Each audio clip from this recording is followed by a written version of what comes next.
እሺ በስመ አብ ወወልድ ወመንፈስ ቅዱስ አሐዱ አምላክ። በስመ አብ ወወልድ ወመንፈስ ቅዱስ አሐዱ አምላክ። በስመ አብ ወወልድ ወመንፈስ ቅዱስ አሐዱ አምላክ። በክርስቶስ ክርስቲያን በወልዱ በክርስቶስ ምሳሌ ሰኛቸው የእግዚአብሔር ሰዎች እንደምን አደራችሁ? እግዚአብሔር ይመስገን። እንደምን አደራችሁ? እግዚአብሔር ይመስገን። እንደምን እስከ ሰዓት ደረሳችሁ? እግዚአብሔር ይመስገን። አሜን። እግዚአብሔር ይመስገን ብለን እናመሰግነው። አንደበታችንን የፈጠረልን ፈጥሮ የሚያከናውንልን የአባቶቻችን የቅዱሳን አምላክ የእኛም አምላክ እግዚአብሔር ስሙ የተመሰገነ ይሁንልን። አሜን። አክሊለ መክህነ የመመኪያችን ዘውድ ወቀዳሚተ መድኃኒትነ የድነታችን መጀመሪያው መሰረተ ንጽሕና የንጽሕናችን መሰረት ቅድስተ ቅዱሳን ክብርተ ክቡራን ድንግል ማርያም ልጇ ባከበራት መጠን ስሟ የከበረ የተመሰገነ ይሁንልን። ቅዱሳን መላእክት፣ ጻድቃን፣ ሰማዕታት እንደየክብራቸው እንደየማዕረጋቸው ስማቸው የከበረ የተመሰገነ ይሁንልን። እንኳን አደረሳችሁ። እንግዲህ ቅድም ሲባል እንደነበረው ቅዱስ ሚካኤል ተባባል ያከበረን ከትናንት በፊት ነውና እስራኤላውያን ከግብጽ ባርነት ባህር ከፍሎ ያሻገረበት እየመራ ወደ ከነዓን የወሰደበት የሚታሰብበት የሚዘከርበት ጊዜ ነውና እንግዲህ እኛም በግብጽ በተመሰለ ኃጢአት ውስጥ ወድቀናልና እኛንም ባህር ኃጢአትን ከፍሎ እንዲያሻግረን የሱ መልካም ፈቃድ ይሁንልን። ዛሬም የምንቀጥለው ምዕራፍ 7 ነው። እዚያው እንደግማለን ማለት ነው። አንድ መታለፍ የሌለበት ነገር በእኔ ሀሳብ አለ ብዬ ስለማስብ ነው። እሱን አስመልክተን ትንሽ ተነጋግረን እንጨርሳለን። የትምህርታችን ርዕስ የሚሆነው የሚፈልግ ሁሉ ያገኛል፣ የሚፈልግ ያገኛል ብለን እናየዋለን ማለት ነው። ዘሂ ሀሰሰ ይረክብ፣ የሚፈልግ ያገኛል ይላል። ቃሉን የምናገኘው በምዕራፍ 7 ቁጥር 8 ላይ ነው። ባለፈው አንድ ርዕስ አንስተን ለማየት ሞክረናል። ዛሬ ወደዚያ ውስጥ አንገባ፣ ምዕራፉን ለማየት ስለሞከርን ዛሬ እችን የሚፈልግ ያገኛል የሚለውን አይተን እንጨርሳለን ማለት ነው። በመካከላችን ተገኝቶ እንዲያስተምረን፣ እንዲመክረን፣ እንዲገስጸን የሱ መልካም ፈቃድ ይሁንልን። እስኪ በሉ የሚፈልግ ያገኛል።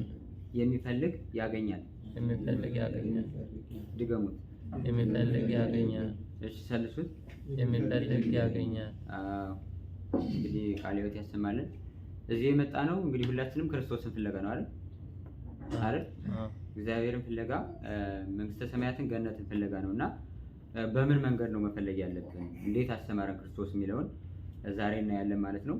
እንግዲህ መጀመሪያ የሰው ልጅ ሲፈጠር ተፈጥሮ የተቀመጠው ገነት ነበር እንደምታውቁት። ገነት ከተቀመጠ በኋላ አይ እግዚአብሔርም ገነትም አያስፈልገኝም ከዚያ በላይ የሚያስፈልገኝ እምበላው ዕፀ በለስ ነው ብሎ ዕፀ በለስን በላ፣ ከገነት ተባረረ ማለት ነው። ስለዚህ ከገነት ከተባረረ በኋላ የሰው ልጅ ገነትን የምታህል ቦታ እግዚአብሔርን የሚያህል ጌታ አጣ። የዚህን ጊዜ እግዚአብሔር ራሱ ሰው ሆኖ መጣ ማለት ነው። መጀመሪያ የሰው ልጅ ሲፈጠር ወገብሮ እግዚአብሔር ለጓለሚያው በአርአያው ወበአምሳሊሁ በአርአያውና በአምሳሉ አድርጎ ነበር የፈጠረው። አርአያ ማለት መልካችን ማለት ነው። መልካ ገጻችን አርአያ ይባላል። አምሳል ማለት ደግሞ ቅድስና እንዲሰራ እንዳጠቃላይ እግዚአብሔር የባህሪ የሆነውን በጸጋ ለአዳም ሰጥቶት ነበር። የቅድስና ስራ እንዲሰራ፣ ኃጢአት እንዳይሰራ፣ ከኃጢአት የተለየ እንዲሆን ሆኖ አዳም ተፈጠረ። ግን እንደዚህ ሆኖ መኖር አልቻለም። ወደዚህ ምድር መጣ ማለት ነው። ስለዚህ ሲመጣ እንግዲህ የተፈጠረው የሰው ልጅ ከእግዚአብሔር ጋር መኖር ስለነበረ የሰው ልጅ ቢኮበልም እግዚአብሔር ያን ፍለጋ መጣ። ከየት ከሰማይ ድረስ አዳምን ፍለጋ ወደዚህ ዓለም መጣ ማለት ነው።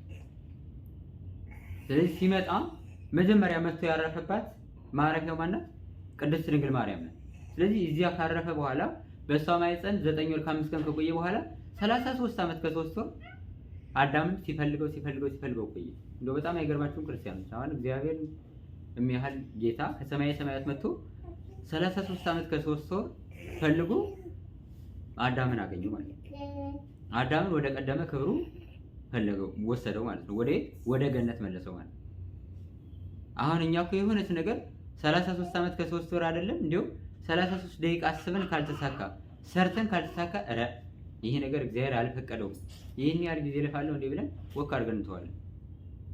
እግዚአብሔር ግን አሁን ገና ሳይመጣ ሰማይ ሆኖ እኮ 33 ደቂቃ ሰከንድም ሳይፈጅበት አዳምን ዳን ተመለስ ብሎ መመለስ ይችላል።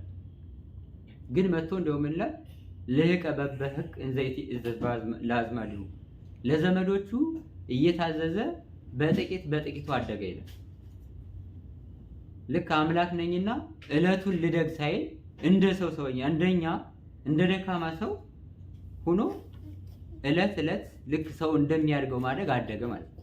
እንዲሁ ከህፃን ገና ህፃንነቱ ከተወለደ በኋላ አይደለም ሲጸነስ ጀምሮ ህገ ተሰቦን ወይም ሰው የሚጸነስበትን ስርዓት ሳያፋልስ 9 ወር ከ5 ቀን ወንድ ልጅ በሚጸነስበት ህግና ስርዓት ተጸነሰ። ከዚያ ተወልዶ አዳምን ሲፈልገው ኖረ ማለት ነው። አሁን ያን 33 ዓመት ከ3 ወር የቆየው ክርስቶስ እዚህ ምድር ላይ የቆየው ክርስቶስ አዳምን ፍለጋ የጠፋውን አዳምን ፍለጋ ነው። እኛም በቆየንበት ዘመናችሁ እኔን ስትፈልጉ ኑሩ ማለት ነው። ክርስቶስ ከተጸነሰበት ዕለት ወደ ሰማይ እስካረገበት ጊዜ የቆየው አዳምን ሲፈልግ፣ እኛ አሁን ከተወለድንበት ጊዜ ጀምሮ እስካሁን እግዚአብሔርን እየፈለግን ያለነው ክርስቲያን ነው። ያኮ ሲያሳየን ክርስቶስ ያን ያህል ጊዜ የፈጀበት እናንተም ባላችሁ ዘመን ከተወለዳችሁበት ጊዜ እስከምትሞቱበት እስከ ለተሞታችሁ ድረስ እስከ መጨረሻው ወቅታ ድረስ እኔን ፈልጉ ሲል፣ ምክንያቱም ምን ይላል? የፈለገ ያገኛል ስለሚል ማለት ከፈለግነው ስለምናገኘው ማለት። እንግዲህ አዳምን በብዙ ቦታ ፈልጎታል። 99ኙን በጎቹን ትቶ አንዱን የጠፋውን አዳም ሊፈልግ የመጣው። መቼም ባለጸጋ ከሆነ 99 በግ ማለት በጣም ብዙ ነው። ያንን በትኖ 99ኙን ነገደ መላእክት ትቶ በዚያው አዳምን ፍለጋ መጣ። ለምን? አዳም ቦታውን ስላጣ እግዚአብሔርንም አጥቶ ወደዚህ ምድረ ላይ ስለወረደ ማለት ነው።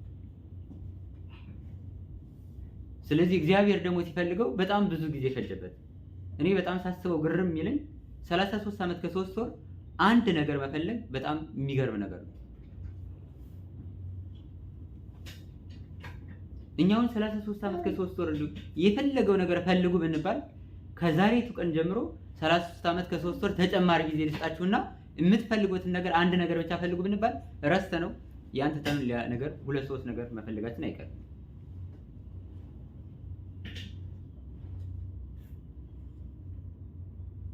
ስለዚህ እንዲሁ ከመጣንበት ጊዜ ጀምሮ እስከምንሄድበት ጊዜ የሚለውን እንተውና እንዲሁ መፈለግ ባለብን በዕለተ ሰንበትና መፈለግ ባሉብን ጊዜያት እንኳን እግዚአብሔርን እየፈለግን ነው ወይ? በጣም የሚገርማችሁ እግዚአብሔር በ12 ዓመቱ ሊያስተምር ወጣ። ከዚያ በ30 ዓመቱ ተጠመቀ። ከዚያ 33 ዓመት ከ3 ወር በየነገዱ እየገባ አስተማረ። ያን ሁላ የሚያደርገው አዳምን ለመፈለግ ነው። የተጸነሰም የተወለደም በበረት የተወለደው የተሰደደው ሁሉ ነገር አዳምን እየፈለገ ነው።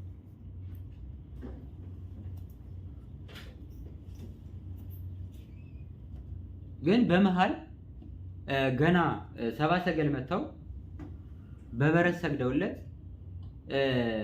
አግኝተው ሲመለሱ ሄሮድስ ተቆጥቶ ንጉስ ነው ብሎ ፈርቶ ሊገለው ተነሳስቶ ነበር። ህዝቡም መሃል ላይ ሊያነግሱት ፈልገው ነበር። ለምን? ንጉስ ነው ብሎ ስላሰቡ ማለት ነው። እሱ ግን ከዚያ ፈቀቅ አለ። ብንሞት ያስነሳናል፣ ብንራብ ያበላናል፣ ብንጠማ ያጠጣናል፣ ይሄንማ ብናነግሰው ምን ይብስብናል ብለው ሊያነግሱት ፈለጉ ይላል። አሁንም እኛ የሚመጣብን ነገር ይሄ የፈለግነው የተነሳንበት ዓላማ ወይም ከዚህ ተነስተን እዚህ ብንደርስ ብለን ምን ሄድበት ያቀድነው እቅድ አለ። በዚያ እቅዳችን መካከል የሚጠልፈን ነገር አለ፣ ጠልፎ የሚያስቀር ማለት ነው። እግዚአብሔር ያን ጥሎት ፈቀቅ አለ። አሁን አንድ ሰው መጀመሪያ ሲማር የሚማረው አሁን ይሄን ተው የቤተ ክህነት ትምህርት ሲማር የሚማረው አስተምሮ ተጨማሪ ትሩፋት ሰርቶ ገነት መንግስተ ሰማያትን ለመውረስ ነው። በመሃል ብዙ የሚጠልፉ ነገሮች እነሱበታል፣ ተጠልፎ በዚያ ይቀራል ማለት ነው። እግዚአብሔር ግን ያን ጥሎት ፈቀቅ አለ ይላል። አሁን እናንተም እኔን ስትፈልጉ በሚመጣባችሁ መከራም ይሁን ደስታም ይሁን ሹመት ሽልማትም ይሁን የሚመጣባችሁ መሰናክል ጥላችሁት ፈቀቅ በሉ ሲል ጥሎት ፈቀቅ አለ።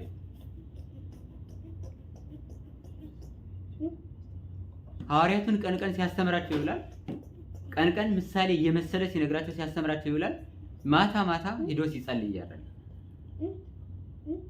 መዓልተ ይሚህር በምኩራብ ወሌሊተ ይበይት ውስተ ደብረ ዘይት። ቀን ቀን በምኩራብ ሲያስተምራቸው ይውላል። ማታ ማታ ደግሞ እየሄደ በደብረ ዘይት ሲጸልይ ያደርጋል። እንዲያው የቀኑ ፍለጋ ተውት ክርስቲያኖች፣ እንዲያው ሌሊት ስንጸልይ ማደሩን ተው። ስንነሳና ስንተኛ እንኳን እግዚአብሔር ሆይ በሰላም ስለዋልከኝ ስም የተመሰገነ ይሁን፣ ይህን ብርሃን አሳልፈ ለጨለማው አድርሰኛል፣ ይህን ጨለማ ደግሞ አሳልፈ ለብርሃኑ አድርሰኝ የሚል ስንቶቻችን ነን? ስንቶቻችን እናስባለን? ይሄን ክርስቲያን እግዚአብሔር እኮ እያንዳንዷ የሚሰራ ስራ በሱ መንገድ ተጉዘን እሱን እንድናገኘው ነው። ልክ እግዚአብሔር መጥቶ ሰውን በፈለገበት መንገድ እኛ ደግሞ እግዚአብሔር እንድንፈልግ ነው። ኧረ እንደው ይገርማቸዋል። እኛ እሱን ፈልገን ማግኘት አይደለም ሲፈልገን ራሱ የምንገኝ ሰዎች አለን። ሲፈልገን እንኳን ተገኙ በተባለበት ቦታ የማንገኝ በግነታችንን ትተን ፍየሎች ሆን።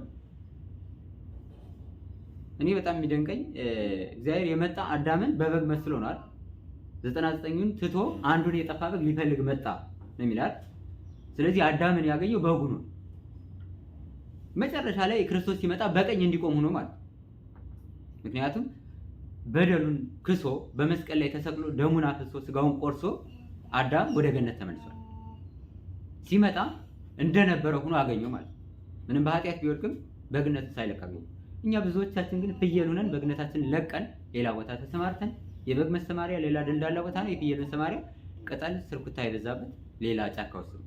ስለዚህ እኛም በዚያ ውስጥ ተደብቀን ከዚያ ከቦታችን ለቀን ያለ ነው ማለት አይደለም። እኛ ፈልገን ማግኘት ሊፈልገን ቢመጣ እያንዳንዳችን አሁን ሊፈልግ ቢመጣ ባስቀመጠን ቦታ አንድ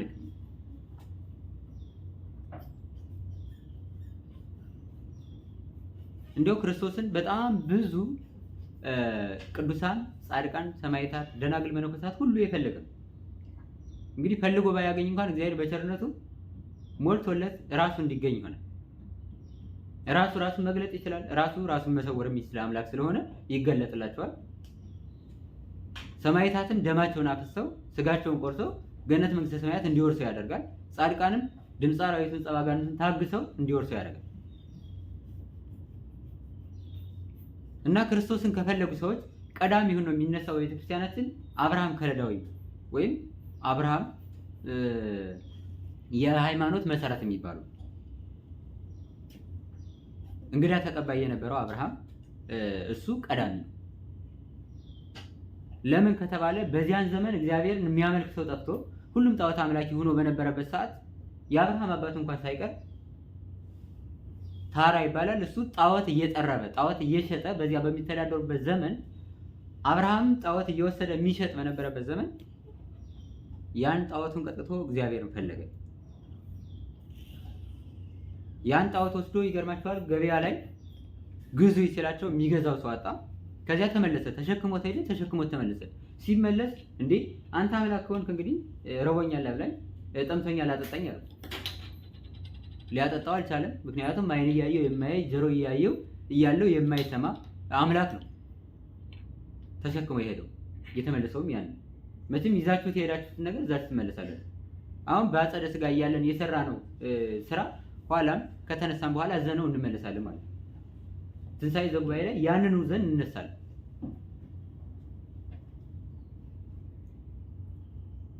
ስለዚህ አብርሃም ሲመለስ ሌላ ነገር አሰበ። ሲሄድ የሄደው ጣዖትን መሸጡን እያሰበ ነበር። ሲመለስ ግን ይህን ጣዖት እንዴት ነው ያድናል፣ ያጸድቃል፣ እንደው ያ ባይሆን ቢያንስ ሰራቢ አብላኛል ያጠጣኛል ብሎ አሰበና አብላኝ አጠጣኝ ብሎ ጠየቀው። አሁን እኛ ስንመጣ ወደ ቤተክርስቲያን እያሰብነው የመጣነውን ነገር ስንመለስም እያሰብነው እንሄዳለን። የያዝነውን ቂም በቀል ይዘነው ወደ ቤታችን እንመለሳለን። አብርሃም ገበያ እስከሚሄድና ሄዶ ከተመለሰ በኋላ ያለው ሐሳብ የተለያየ ነበር።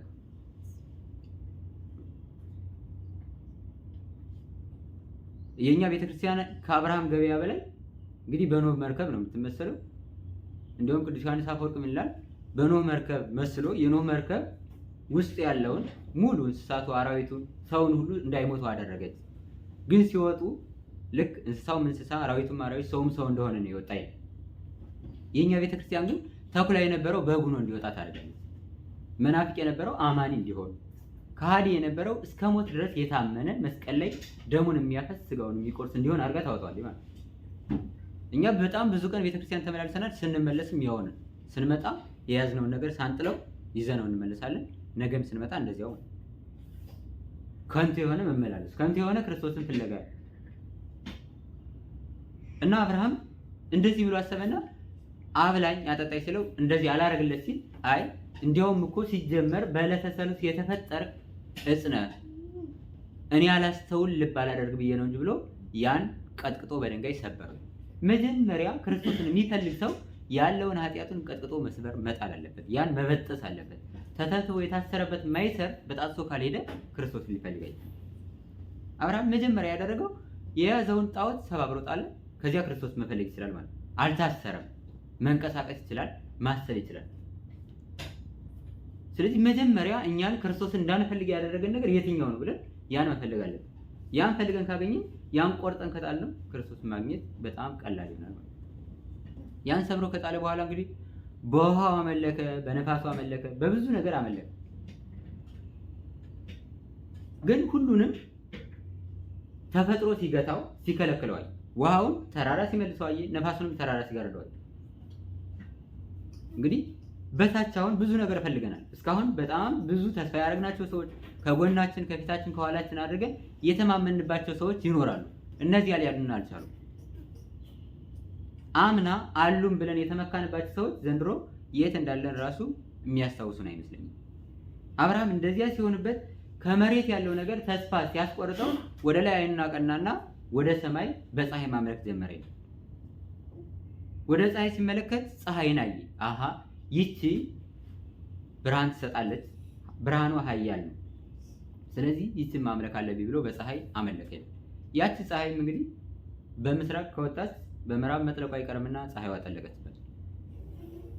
የዚህን ጊዜ አምላክ ፀሐይ ተናበበኝ፣ የፀሐይ አምላክ ሆይ ተናገረኝ፣ እኔ አንተን እየፈለግኩ ነውና አንተ ራስህን ግለጥልኝ፣ እኔ ፈልጌ ማግኘት አልቻልኩም፣ አንተ በቸርነትህ ራስህን ግለጥልኝ ብሎ እግዚአብሔርን ለመነው ይላል። እግዚአብሔርም ራሱን ገለጠለት። አብርሃም አብርሃም ብሎ ጠራው። እግዚአብሔር እኛም ፈልገ ነው እሱም ራሱን እንዲገልጥልን የእሱ መልካም ፈቃድ ይሁንልን። ከዚህ በኋላ አብርሃም የሃይማኖት መሰረት እስመ አብርሃም ሆነ ስራው ሃይማኖቱም ለአይሁድ የሃይማኖት መሰረታቸው የሆነ ከዚያ ተነስቶ እግዚአብሔርን ከታች ከመሬት ጀምሮ ካለበት ከተሸከመው ጣዖት ጀምሮ ቀጥቅጦ ፈልጎ እስከ ሰማይ ሰማያት እግዚአብሔርን ፈልጎ ያገኘ በጣም እምነቱ ኃያል የሆነ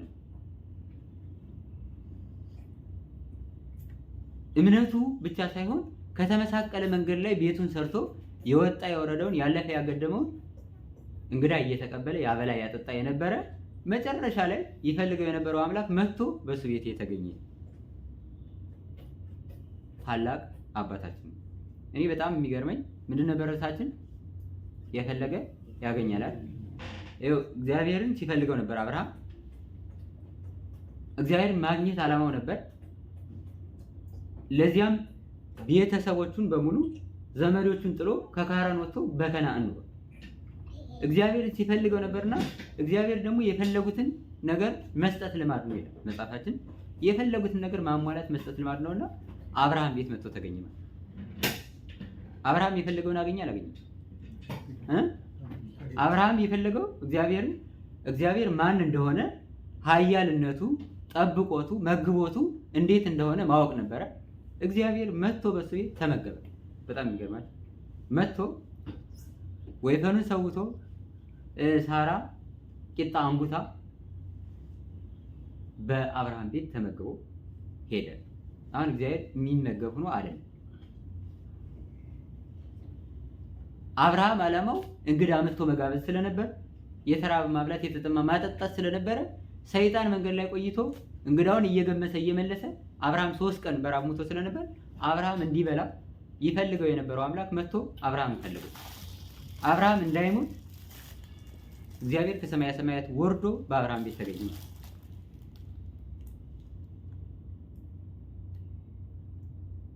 በጣም የሚገርማችሁ አሁን አብርሃም የፈለገው በጣም ጥቂት ጊዜ ነው።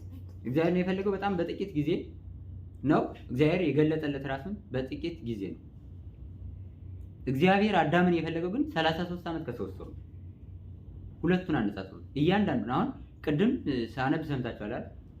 ዘኬዎስ የሚባል ሰው እግዚአብሔርን ይፈልግ ነበር፣ ማየት ይፈልጋል። እግዚአብሔር መልከ መልካም ስለነበረ፣ እግዚአብሔር ኃያል ስለነበረ፣ ተአምራትን የሚያደርግ ጌታ ስለነበረ እግዚአብሔር ማየት የመጨረሻውም የመጀመሪያውም የዘኬዎስ ፍላጎት ነው። ግን እግዚአብሔር ማየት አይችልም። ምኑ ከለከለው? ቁመቱ ከለከለው። ቁመቱ አጭር ስለነበረ እግዚአብሔር ማየት አይችልም። ምክንያቱም እግዚአብሔር እንደዚህ ሰው ከቦ ይሄድ ስለነበረ በዚያ ሰው መካከል እግዚአብሔር ማየት አይችልም። ስለዚህ እግዚአብሔር በዚያ ቦታ እንደሚመጣ ዘኬዎስ ስላወቀ የት ሄደ ይላል? ከአንዲት ትልቅ ሾላ ላይ ወጥቶ ከዚያ ላይ ቁጭ አለ። አሁን አብርሃም ከታች ሆኖ ነበር የፈለገው፣ ዘኪዎስ ደግሞ ከላይ ከሾላው ላይ ሆኖ እግዚአብሔርን ወደ ታች ማየት ፈለገ። እንዲሁ በጣም አይገርማችሁም? ግን አሁን እግዚአብሔርን ስንፈልግ አንገታችንን አንጋጠን እጃችንን አንስተን ወደ ሰማይ ነው የምናስብ። ዘኪዎስ ደግሞ ከላይ ሆኖ እንደዚህ ወደ ታች ዝቅ ብሎ እግዚአብሔርን እየፈለገ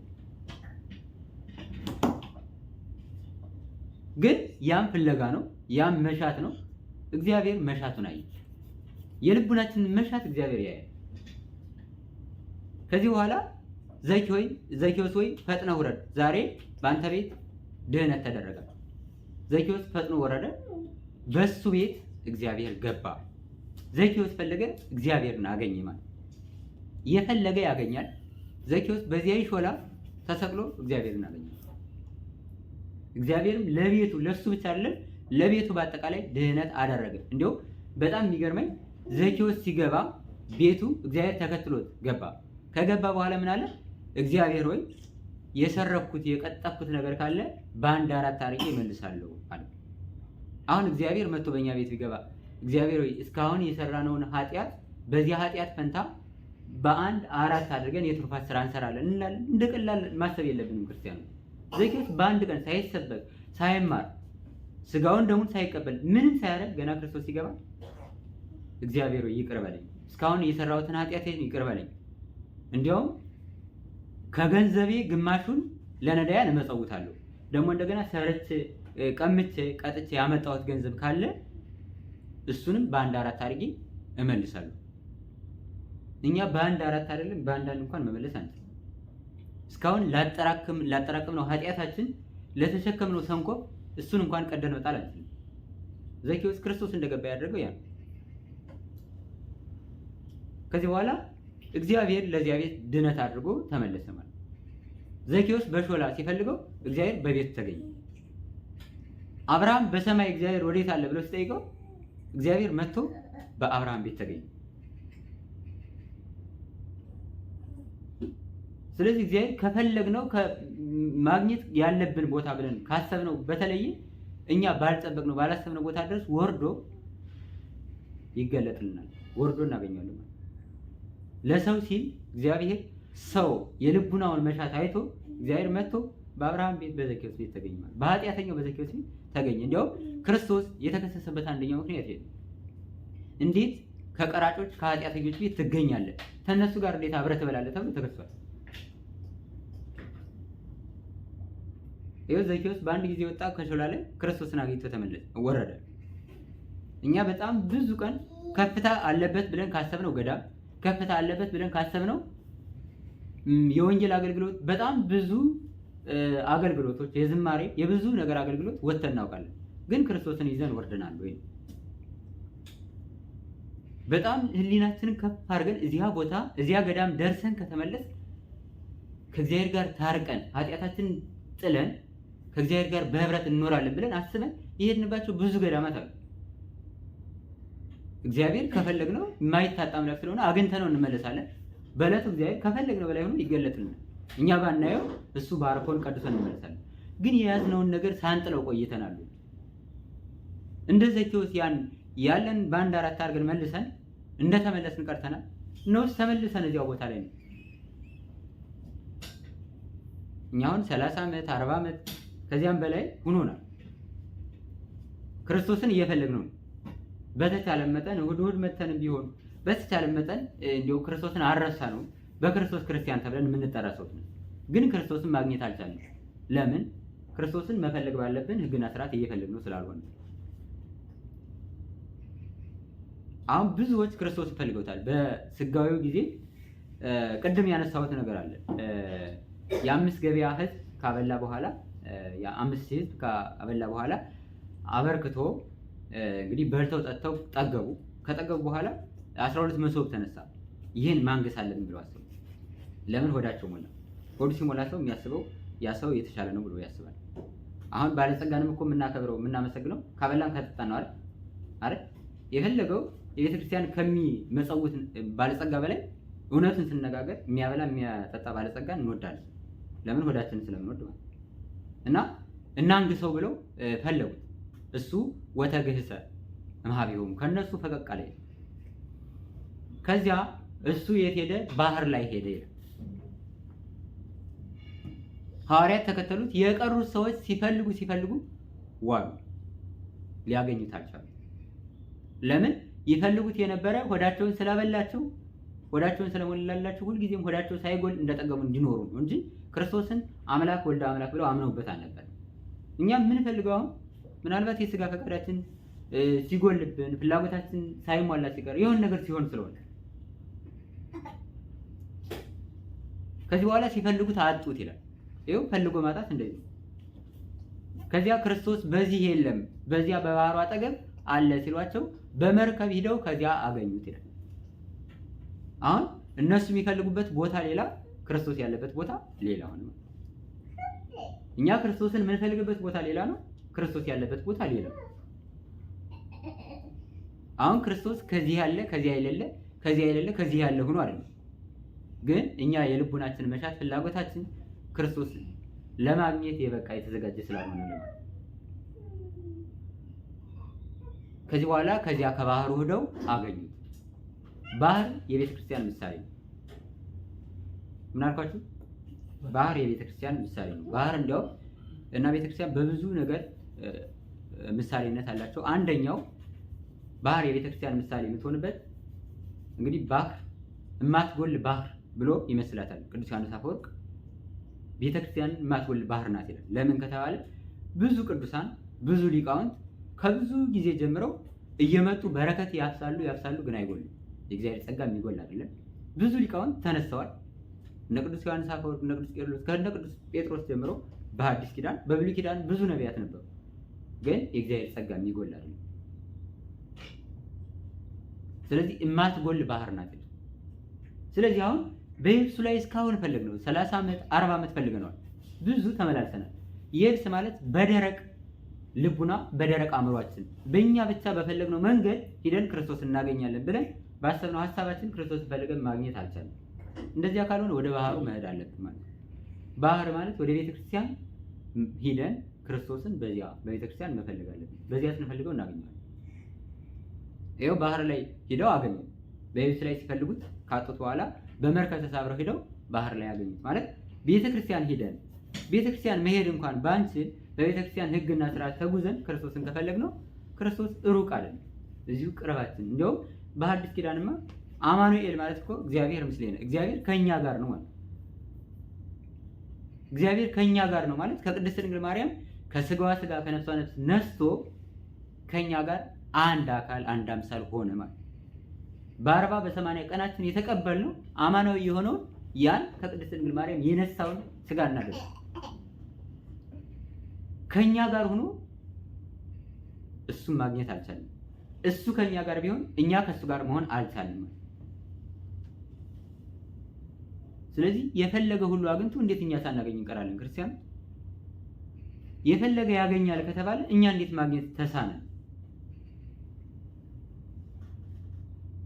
መቼም እጅ አለን ለመፈለግ። አሁን ብዙ ላይ ተጽፎ እንደምታገኝ በእጃችን ፈንቅለን የሰወረውን ነገር አንስተን ነው ፍለጋችንን የምንቀጥለው። አይን አለን እናያለን፣ ጆሮ አለን እንሰማለን፣ እግር አለን ለመፈለግ እዚያ ቦታ መድረስ እንችላለን።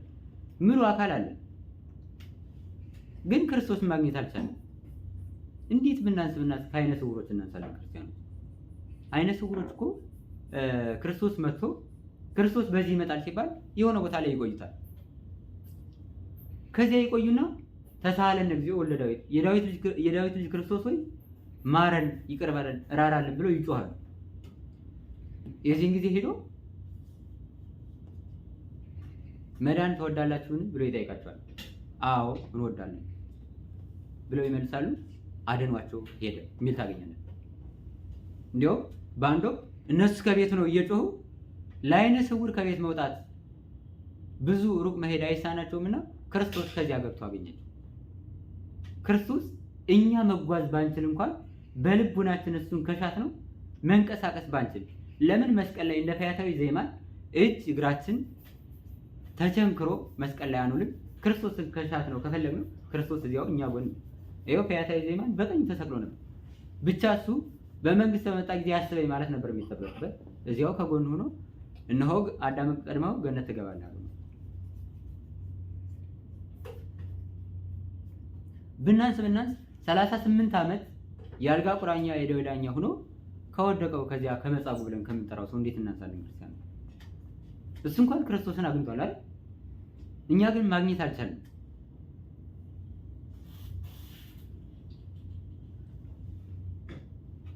መጻጉዕ የወደቀው የተኛው እዚያ ክርስቶስ የሚመጣበት ጥሩጳጥቄ ወይም የበጎች መዋኛ ገንዳ ተብሎ የሚጠራ ቦታ ነበረ።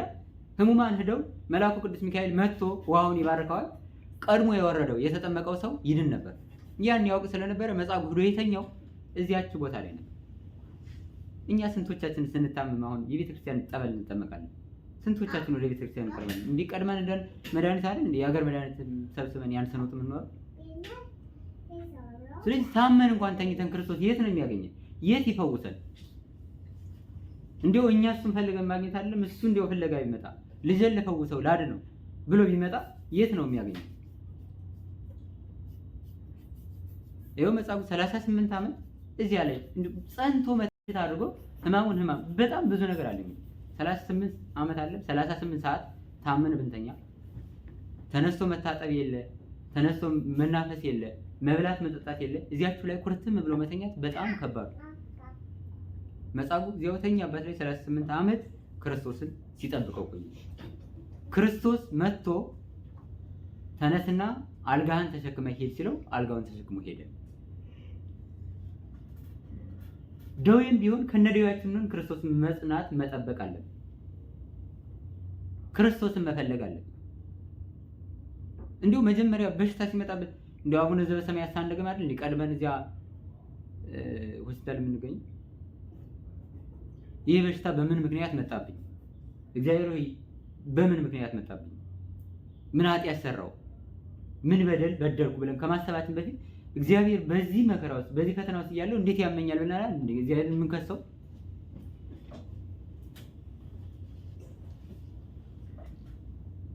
በጣም ብዙ የተፈወሱ ሰዎች አሉ። በጣም ብዙ የተፈወሱ ሰዎች አሉ በዚያ ዘመን። እንዲያውም ከ12 ዓመቷ ጀምሮ ደም ይፈሳት የነበረች ሴት አንድም 12 ዓመት ደም ይፈሳት የነበረች ሴት ነበረች። እንዲሁ ምሳሌያችን ትሆናለች ብዬ የማስባት ሴት ነው። መጽሐፍ ቅዱስ ላይ ምሳሌ ያልሆነን ሰው የለም። በኃጢአትም ቢሆን በጽድቅም ቢሆን። በነገራችን ላይ ጻድቁ ብቻ ሳይሆን በኃጢአት ራሱ የተጻፉ ሰዎች ምሳሌዎቻችን ናቸው። ለምን ያን ነገር ቢሰሩ ይሄ ቅጣት ደረሰባቸው፣ እናንተ ከዚህ ራቁ፣ ከዚህ ነገር ተቆጠቡ ለማለት ነው የተጻፈው እንጂ ያለ ነገር አልተጻፈም። መጽሐፍ ላይ ያለ ነገር በሙሉ ማለት እንግዲህ 12 ዓመት ደም መፍሰስ አስቡት። ለትንሽ ደቂቃ ከእጃችን ላይ ደም ሲፈስ ምን ያህል እንደሚሸት ምን ያህል እንደሚከረፋ ለራሳችን እንኳን አስቡ። ክርስቶስ ያለ በሰው መካከል ነው። ክርስቶስን ፈልጎ ማግኘት ቅድም እንዳነሳ ነው በጣም ከባድ ነው። ግን ክርስቶስን ማግኘት ትፈልጋለች። ክርስቶስን ካገኘሁት እድናለሁ ብላም ታስባለች። ስለዚህ ሁለት የማይገናኝ ነገር ነው። አንደኛው ደሟ ይሸታል፣ ይከረፋል፣ ሰው ዘንድ ሊያስቀርባት አይችልም።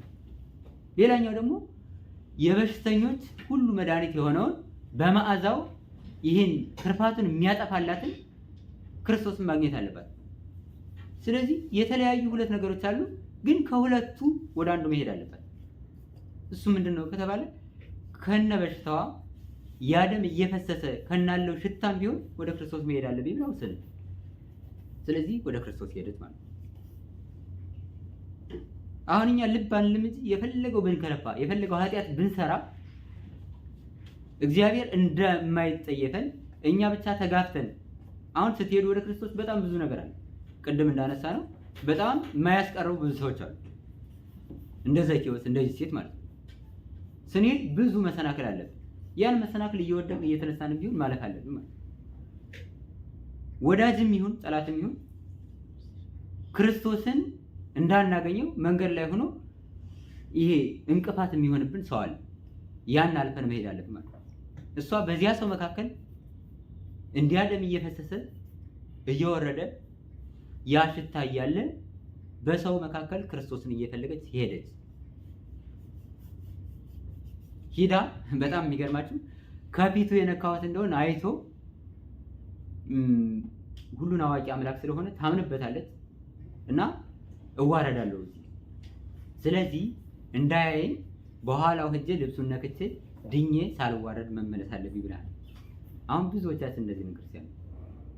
ኃጢአታችን እንዳይገለጥ ግን በረከት የምንፈልግ የምንሰራው እያንዳንዱ ቤተክርስቲያን ውስጥ ሆነን የምንሰራው ደባችን እንዳይገለጥብን ግን ደግሞ ድህነትን የምንሻ የምንፈልግ ሰዎች ነው።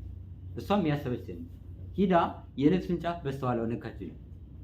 ስትነካው ደሟ ቀጥ ብሎ ቆም። ለምን የፈለገው ሁሉ ያገኛልና እሷ ፍላጎቷ ደሟ ቀጥ ብሎ እንዲቆም ነው። ሂዳ ስትነካ ደሟ ቆም። ግን ክርስቶስ ደግሞ ሁሉን አዋቂ ማይምራ ህዋስ ስለነበረ ማን ልብሴን ነካይ ብሎ ጠየቀ። አሁን ብዙ ዘመን 3 ዓመት ከ3 ወር የቆየው እንደዚያ ሲጋፋ ነው። ከብዙ ሰው ጋር ሲጋፋ እሱ ከመሃሉ ነው። ሰው እንደዚህ ከቦት ሲጋፋ ነው የቆየው። ያን ጥያቄ ያነሳው የዚያን ዕለት ብቻ ልብሴን ማን ነካይ ብሎ የጠየቀ ክርስቶስ የዚያን ቀን ብቻ። ለምን እሷ ነክታው ሐሳቧ ፍላጎቷ እሱ ሳያውቅ መሄድ ፈልጋ ስለነበር መገለጽ ስላለበት ያን ጠየቀ ማለት አእምር ከመወጣ ኃይል እምኔ ከኔ ኃይል እንደወጣ አውቃለሁና ልብሴን ማን ዳሰሰኝ ማን ነካይ ብሎ ጠየቀ። የዚህን ጊዜ ጌታ ሆይ ልብስን የነካው እኔ ነኝ ብላ ሄዳ ሰገደች። ምንም አማራጭ የለም። ከሰው ልንደበቅ እንችላለን። ሰውን በኋላ ሆነን መተን ልንሰውር እንችላለን። ልንገልም እንችላለን። ብዙ ነገር ልንሰውር እንችላለን። ከክርስቶስ ግን እንደዚህ አይደለም። የዚያን ጊዜ ደሟ ቀጥ ብሎ ቆመላት። ድነሻል፣ እምነትሽ አድኖሻል፣ በሰላም ወደ ቤትሽ ሂጂ ብሎ ሰደዳት።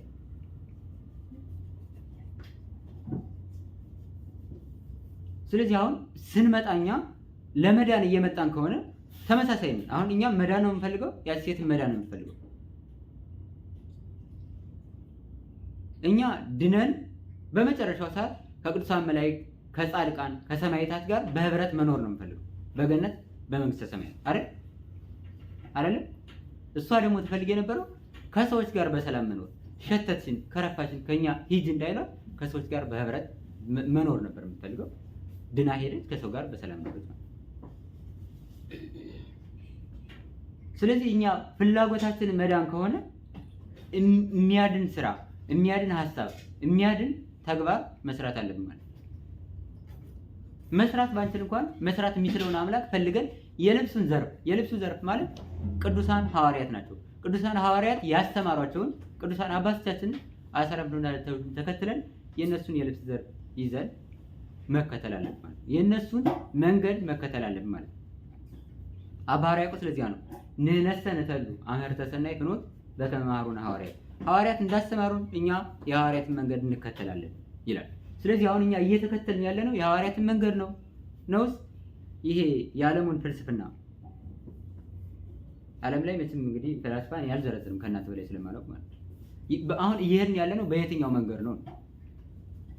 እየፈለግን ያለነው የፍልስፍናውን መንገድ ነውስ የእግዚአብሔርን መንገድ ነው? ቅዱስ ጳውሎስ የተናገረው ነገር አለ። እስመ አይሁድ ተአምራ ይስአሉ። አይሁድ ምልክትን ይሻሉ። ምልክት እያሳያችሁ አያምኑ። ሌላ ምልክት አሳየን። ሁልጊዜም ምልክት ፈላጊዎች ናቸው። ተአምር ፈላጊዎች ናቸው። እንደገና ደግሞ የግሪክ ሰዎች ፍልስፍና ጥበብን ይሻሉ ይላል። እኛ ግን የተሰቀለውን ክርስቶስን እንሰብካለን ይላል። ስለዚህ አሁን የኛ ኑሯችን የተሰቀለውን ክርስቶስን የሚሰብክ መሆን አለበት። የተሰቀለው ክርስቶስ ምን ሆነ? ተገፋ፣ ተዳፋ፣ መስቀል ተሸከመ፣ የሾህ አክሊል ደፋ። እንዲሁም እኮ በጣም ያሳዝናል ክርስቲያኖች። እንዲሁ በሌላው ቢቀለድ እንዴት በቆብ ይቀለዳል? ቆብ እኮ የሾህ አክሊል ምሳሌ ነው። ያ የሾህ አክሊል ደግሞ ራሱን በስቶት እስከታች ድረስ ወርዶ ይሰማው ነበር። እንዴት ያን አድርጎ ሰው እንዲሁ በክርስቶስ ይቀልዳል? ክርስቲያኖች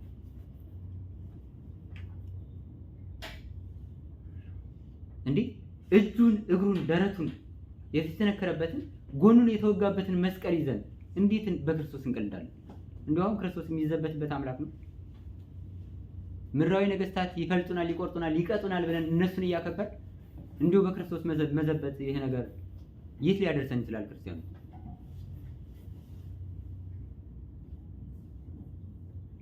የፈለገ ያገኛል። ስለዚህ ፍላጎታችን እያንዳንዳችን እንፈልጋለን። የሰው ልጅ በባህሪው ሲፈጠር ጀምሮ መጨረሻ ላይ አይደለም አማን ይሁነን ኑሯል፣ አይደለም ስንማር ስናስተምር ኑሯል። አማን ይሁን እንኳን ሲሞት ምን ብለው እንደሚሞቱ ፈላስፎችን የመጨረሻ ቃላቸውን እየሄዳቸው በጣም በብዙ ጭንቅ በብዙ መከራ ውስጥ ነው። አንድ ኃይል አለ፣ የተሰወረ ኃይል አለ እኛ ፈልገን የማንደርስበት ብለው ያን ኃይል ተማጽኖ ያልፋሉ። ግን ተማጽኗቸው ከንቱ ነው።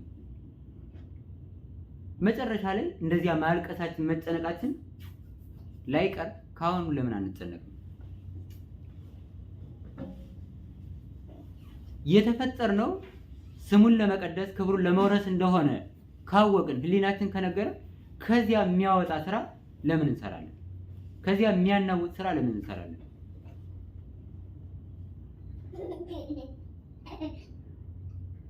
እንዴ ክርስቶስ አዳምን መጥቶ ለመፈለግ 33 ዓመት ከ3 ወር ከፈጀበት እኛ እንደው 1 ዓመት 2 ዓመት ሳናስተምር ሳንማር እንዲሁ ባህታዊ ሳንሆን ምንም ሳንሆን እንዴት እግዚአብሔር ማግኘት ተሳነን ብለን ሌላ ነገር እናማራለን። ስለዚህ አሁን ክርስቶስን የፈለጉ ሰዎች ቅድም ለማንሳት ሞክረናል። በጣም ብዙ አለ። በሐዲስ ኪዳን እነ ሙሴ ጸሊማሉ፣ ሰብአ ሰገል በበረት አግኝተውታል። ሐዋርያት በዚያ በውሃ አጠገብ አግኝተውታል። እነ ጥጦስ በግብጽ በረሃ አግኝተውታል። ኋላም መስቀል ላይ ተፈጽሞላቸዋል። ብዙ ሰው ፈልጎ አግኝተውታል። ዘኬዎስ ከሾላው ላይ ሆኖ እኛ የቱንን ብንፈልገው ክርስቶስ እናገኘዋለን ነው ቁም ነገሩ። እኛ በሽተኞች ከሆነ ከነደዌያችንም ሆነን ክርስቶስን ብንጸና ብንጠብቀው የምናገኘው የት ሆነን ነው? ልክ መጻጉዕ 38 ዓመት እዚያ አልጋው ላይ ሆኖ እንደጠበቀው የት ሆነን መጠበቅ አለብን? አይነ ስውሮች በዚያ ሆነው እንደጠበቁት በማለፊያ ሆነው እንደጠበቁት ክርስቶስ በየት ያልፋል? የት ላይ ሆነን ብናገኘው በዚያ ሲያልፍ አግኝቶን ያልፋል። እስካሁን ያልጠበቅንበት ቦታ የት ነው? እስካሁን የጠበቅንበት ቦታ ደግሞ ትክክለኛ ቦታ ካለ እሱስ የት ነበረ? ከዚያ ቦታ ከተለየን በኋላ በረከት ተለየን ወይ? መቅሰፍት ቀረበን? ክርስቶስ እንዳስተማራን በጎች እንደሆን ክርስቶስን እየጠበቅነው ነው ወይ?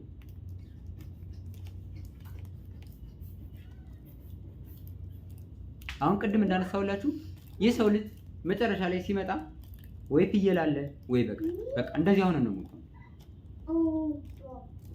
አንተ ቀይረን በግ ፍየል እንሆናለን ማለት አይደለም። በግብሩ በግ ፍየል ተብሎ ይጠራል። በጣም ብዙ ሀተታ አለው የበግና የፍየል። ወደዚያ ውስጥ አልገባም። በቃ ኃጢአት የሚሰራና የጽድቅ ስራ የሚሰራ በክርስቶስ ሕግና ስርዓት የሚጓዝና የሰይጣን ባሪያ የሆነ ሰው ማለት በግ ፍየል ተብሎ ይጠራል። ስለዚህ ዛሬ እንደ በጎቹ ነው። ክርስቶስ መፈለግ ባይችሉ ቢያንስ እንደ በጉ ነው ክርስቶስን የሚጠብቁ ሰዎች ከሆኑ ነገ ክርስቶስ ሲመጣ በቀኝ ይቆማሉ። ምክንያቱም በጎች ስለሆኑ ማለት። ዛሬ እንደ ፍየሉ ነው የሰይጣን ስራ የሚሰሩ ከሆነ ደግሞ መጨረሻ ላይ ክርስቶስ ሲመጣ እዚያው በግራ ይቆማሉ፣ ፍየል ስለሆኑ ማለት። ስለዚህ እኛ እየፈለግነው ያለን ክርስቶስን እንዴት ሆነን ነው? ክርስቶስ የመጣው በግ ፍለጋ ነው። እኛ ፍየል ከሆን ክርስቶስ እኛን ሊያገኘን አይችልም። ምክንያቱም እሱ ፍለጋ ቢመጣም እኛ የምንፈልገውን ስላልተገኘ ማለት እኛ ሌላ ስለሆነ ማለት እሱ ከኛ ጋር ቢሆን እኛ ከሱ ጋር መሆን ስላልቻለ እርሱ ቅዱስ ስጋውን ክቡር ደሙን ሰጥቶን ከኛ ጋር ቢዋሃድ እኛ ከሱ ጋር ለአንዲት ሰዓት እንኳን ጸንተን ቁመን መጸለይ፣ መስገድ፣ መመጽወት ስላልቻለ በተቃራኒ ዲያብሎስ የሚያመጣቸውን የኃጢአት ስራዎች እየሰራን ስላለ ስለዚህ የፈለገ ያገኛል ከተባለ እኛም ከፈላጊዎች መካከል ነን። ክርስቶስን ከሚፈልጉ ሰዎች መካከል ነን። ስለዚህ ክርስቶስን መፈለግ ከሆነ ዓላማችን ሙተንም ቢሆን ተፈልጠንም ቢሆን ተቆርጠንም ቢሆን የፈለገው መሰናክል በፊታችን ቢገጥመን ዓላማችን ክርስቶስን ማግኘት ከሆነ ክርስቶስን ለማግኘት መሽቀዳደም አለብን። አሁን እንግዲህ እንደምታውቁት ሁላችንም ተማርን አይደል? ፒኤችዲ ዲግሪዋን ለመያዝ ምን ያህል መከራ እንደምናሳልፍ እያንዳንዳችን እናውቃለን። ምን ያህል የፕሮፌሰራችንን ፍላጎት ሳይጠይቀን ሰርተን እንደምንቀርብ፣ ምን ያህል የነሱን ፍላጎት ለማሟላት እንደምንጥር እያንዳንዳችን እናውቃለን። በዚያ መካከል የምንሰደበውን ስድብ፣ የሚመጣብን ፈተና፣ ሳንተኛ ማደሩ፣ በዚያው ላይ ምን ያህል ዲስሪስፔክት እንደምንደረግ ያን ሁላ ተቋቁመን ዓላማችን ምንድን ነው? የፒኤችዲ ሰርተፊኬት ይዞ መሄድ ነው አይደል? አረ በሉ እንጂ ምን ነው አይደል? ኧረ ተናገሩ። ምንድነው ዝም አላችሁ? የፒኤችዲ ሰርቲፊኬት መያዝ ነው አይደል እዚህ ያለንበት ዓላማ። ስለዚህ እንደዚያ ከሆነ ለዚያ ያን ያህል ከጸና ለክርስቶስ መንግስት ለገነት ለመንግስተ ሰማያት ምን ያህል መስናት ይጠበቅብናል? እንዴ አሁን እኮ ክርስቲያኖች ፕሮፌሰራችን ሚሴጅ ሲልክልን የምንደነግጠውን ድንጋጤ የሆነ ስራ ስሩ ተብለን ሳንሰራ ቀርተን ከራሴ ጀምሮ እኔ የራሴን ነው የምነግራችሁ። የምንደነግጠውን ድንጋጤ ያህል እግዚአብሔር በሰዎች ላይ አድሮ ሲናገረን፣ የራሳችንን ኃጢአት ሲናገረን፣ የራሳችንን ውድቀት ሲናገረን አንደነግጥ። ለምን? ፍላጎታችን ሌላ ስለሆነ ራሳችንን ገና እንደሆን ራሳችንን የሆነ ቦታ መቼም የሆነ ስናረጅ ንስሐ ገብተን እንደዚህ ብለን የምናማኘው ነገር ስላለ እስከዚያ እያቆየ ከመካከል ሞት ቀድሞ ሊመጣ ራሳችንን የምናታል ብዙዎቻችን ስለሆነ ራሴን ጨምሮ። ስለዚህ የፈለገ ያገኛል። የት ፈልጋችሁ አጣችሁት? ስንት ዓመት ፈልጋችሁት? በቀን ነው ክርስቶስ ከሚያስተምርበት እየሄዳችሁ ፈልጋችሁ ያጣችሁት ነው። በማታ ክርስቶስን በጸሎት ቁመው ከሚያገለግሉበት ከመሐሌታውያን ጎን ሄዳችሁ ነው። ክርስቶስ ልክ አዳምን ፍለጋ መጥቶ ቀን ሲያስተምር እየዋለ ማታ ሲጸልይ እያር ነበር። እናንተ የት ሄዳችሁ አጣችሁት? እንደው ለስንት ዓመት? ለ33 ዓመት ከ3 ወር ነው። በየት? በምኩራብ ነው? በደብረ ዘይት ነው? በየትኛው ቦታ ነው? በዚያ ህብስት ባበረከተበት በዚያ እንኳን ብዙዎቻችን ፈልገናል፣ ምክንያቱም አላገኘም። በዚያ ስናጣው ወደ ታች ወደ ባህሩ ወርደን ቤተክርስቲያን አግኝተነው ተመለስ ነው። እንዴት ሆነ? ስለዚህ ዓላማችን የመምጣታችን ቤተክርስቲያን የመምጣታችን ዓላማ ቤተክርስቲያን ክርስቶስን እንድናገኝ ነው የምታደርገን። ከመሰረቷ እስከ ጉልላቷ ክርስቶስን የምትሰብክ ቤተክርስቲያን ናት። ስለዚህ ከመጣን ክርስቶስን አግኝተን መመለስ አለብን።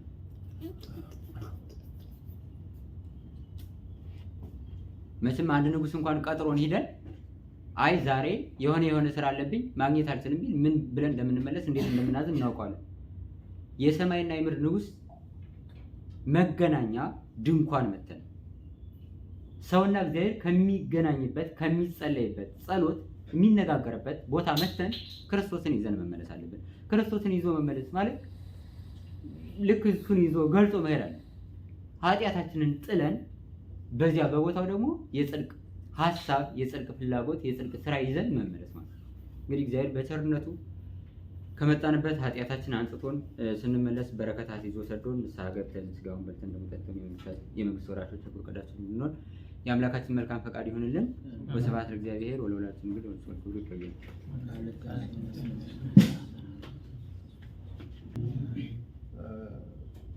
ያው ፕሮግራማችን ለመምህራችን ቃሉን ያሰማልን። አሜን። ቃሉን ያሰማልን። እግዚአብሔር አምላክ ተስፋ መንግስተ ሰማያትን ያወርስልን። አሜን።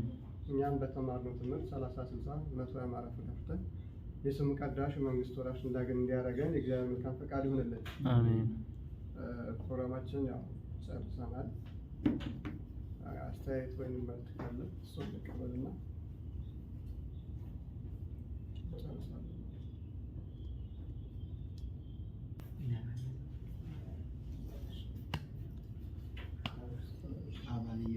ጾም ነገ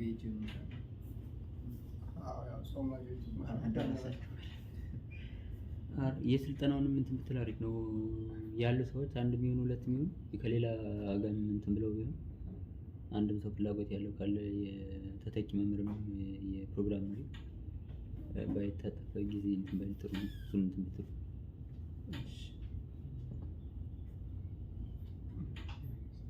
ስለዚህ ያው ጾም ነገ ነው የሚገባው። ሁላችንም እንዳንድ